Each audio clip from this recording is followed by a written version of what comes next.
Welcome to Friend or Foe, the series where we pick apart the characters from some of our favorite games to figure out who is a friend, someone we don't need to worry will stab us in the back, and who is a foe, someone who would intentionally bring harm to the group if given the chance. I'm Josh Bearheart Hawk, and today we're finding out if Tripp from Telltale Games' The Walking Dead: A New Frontier is one of the good guys. As always, you can find a link in the description to a playlist for this series for those long nights where you just want to sit back, relax, and listen to a bunch of breakdowns all at once. Tripp is one of those characters in Telltale's The Walking Dead that can wind up being a great friend overall to the player, or wind up being a distant companion. Prior to the start of the outbreak, Tripp was a dock worker, and at some point after the zombies started taking over, he wound up joining a settlement known as Prescott, where he acts as a mechanic and seems to be the leader. It isn't really specified who's in charge of the settlement, if anyone, but Tripp seems to be the one that everyone goes to by default, which lends some evidence to the idea that he has strong leadership ability, if nothing else. The first time we meet him in the game, he's assisting Javier and Clementine as they approach the gate of Prescott with a horde of zombies hot on their tail. He's just closed the gate and says he can't reopen it until they've taken care of some of the dead, and once they're finally inside, he welcomes them to stay as long as they need, while also showing some sympathy for Javier's situation. Overall, he comes across as very caring for both his community and the people who come knocking on the gate, and he even offers to help Javier get back to his family, despite the fact that Clementine shoots a guy just a few minutes after coming into town. There are a number of possible interactions we can have with Tripp that are based on player choices, but one thing that he always seems to be is calm under pressure. Within minutes of accepting Javier and Clem through the gates, we see this firsthand as his reaction to Clem shooting a man named Eli is to remain calm and try to ascertain what happened. If Javier lies and covers up for Clem, he'll lock the pair in a jail cell and then offer to assist them in leaving at first light. He says he'll personally drive them to the junkyard where Javi's family was left, and the only real punishment he doles out is forcing them to sleep in the cell for the night. If Javier is honest about the situation, the pair get to spend the night in the infirmary, and he more or less bans Clem from Prescott without directly banning her. Really, he just says that he wants her as far away from the town as possible, which makes some sense given her stupid decision to point a gun at someone and pull the trigger carelessly. Later on, even in the toughest situations like finding out his friend Conrad was killed by Javier, he manages to keep his cool despite being clearly angry. There are plenty of characters we've covered in this series that would have let their anger get the better of them and attacked Javi for his actions, but Tripp refuses to give in to that kind of thing.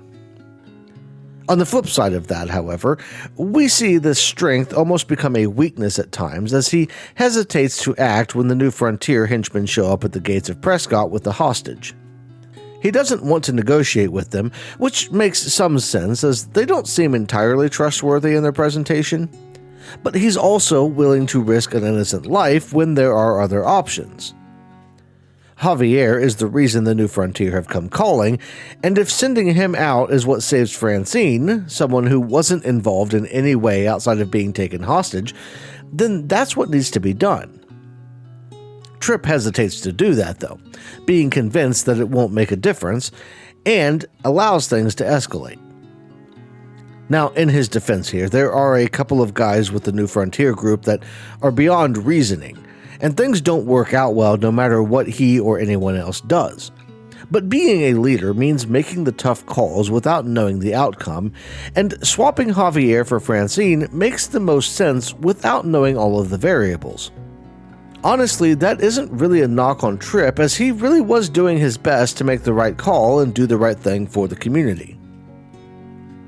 Despite his best efforts, though, Prescott falls to the New Frontier Raiders, and we get to learn more about Tripp further along in the story as he admits that he wants revenge for the death of the town and the residents who didn't make it out alive. He says he's never been the type of person to promote the idea of an eye for an eye, but that he wants to see the scales balanced for what happened. And the loss of Prescott, combined with losing people like Francine, Conrad, and possibly Eleanor as the group is kicked out of Richmond while she is kept inside, starts to weigh on Tripp and change the way he looks at the world. He's more guarded and less forgiving in the second half of the season, and the biggest moment where that shows up is when he finds out that Javier shot and killed Conrad. That is, of course, player dependent, but in the event it comes up, he isn't willing to hear out the rationale or even pretend to be understanding. He is angry, and he tells Javier he doesn't want to see him again. And, depending on the choices you make, that very well may be among the last things he ever says to Javi. There are a couple of ways that Tripp can die. One involves him trying to fight off a herd of zombies and falling from a bridge. And the other, the one that I think is more appropriate and even possibly canon for whatever that's worth, is being shot in a public execution. After the group is kicked out of Richmond, they wind up meeting with Javier's brother David at a nearby safe house, and shit hits the fan in a big way. David was trying to set them up with a vehicle and supplies, but they wind up uncovering a plot that shows the true corruption behind the New Frontier, and sneaking back into the city to try to save it. For Tripp's part, he's mainly focused on finding Eleanor as he's in love with her and he wants to make his feelings for her known before it's too late. There are several ways things can go from there, depending on whether or not Conrad was shot or spared in the tunnel, but the end result is always the same as Tripp finds himself being led out at gunpoint in front of a mob of Richmond citizens, with his life being in the hands of his friend Javier. Javi is told that he must choose to either spare Tripp or David's Lieutenant Ava, and Joan will wind up executing whoever he chooses to save. And this is where I think Tripp's story ultimately ends, because given that option and the history between Tripp and Javier, I think he would choose to save Tripp. He's seen the man go above and beyond and put others before himself, and he knows that Tripp is a good person overall, whereas he only has limited experience with Ava. And while she is important to David, I think when it comes right down to it, Tripp would get the slight advantage when there are no other options. But now we have to answer the question, is Tripp a friend or a foe? Honestly, there isn't a whole lot of negative I can say about him, as he is a loyal friend, even to people who might not deserve it, and he consistently puts others above himself, even when it doesn't make sense to do that. Throughout the course of his story, he doesn't really do anything that directly causes anyone harm, and is always trying to find the solution that will result in the least bloodshed. Even when he is angry at the New Frontier for what they did at Richmond, he doesn't lose his cool or try to lash out at them, and kind of comes off as a little pacifistic depending on his rhetoric. The worst thing I can call out that he does is distance himself from Javier when he finds out about the situation with Conrad, but even then his anger is at least a little justified and understandable, as Conrad was a close friend. And by that point, Tripp has had to deal with the loss of his home and several people he knew well. And finding out about Conrad was just one step too far for him. In the end, Tripp winds up in the friend category.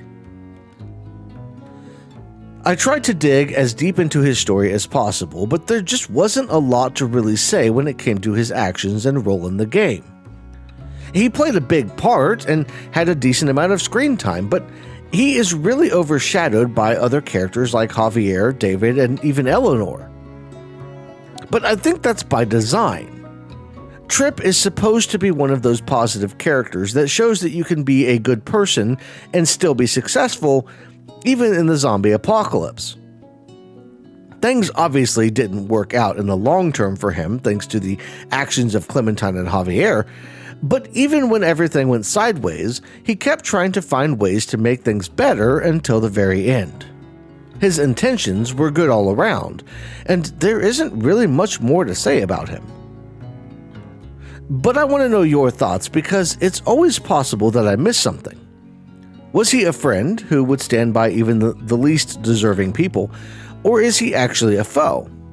Let me know in the comments below. If you liked the video, hit the thumbs up button and subscribe to Lost in Games on YouTube so you don't miss out on any future Friend or Foe episodes, and so you don't miss my other series, Philosophy and Ethics in Games, where we dive into the stories and games and unwrap the ethical and historical elements that are often overlooked. If you want to help the channel out in other ways, while getting access to cool perks like having your name on the screen in videos, I've got a Patreon, channel memberships, and a membership program on my website where you can sign up for a couple of dollars a month to help me get new games to cover and continue making series like Friend or Foe. That's all I've got for this one. I want to thank you all for watching, and I'll see you in the next one.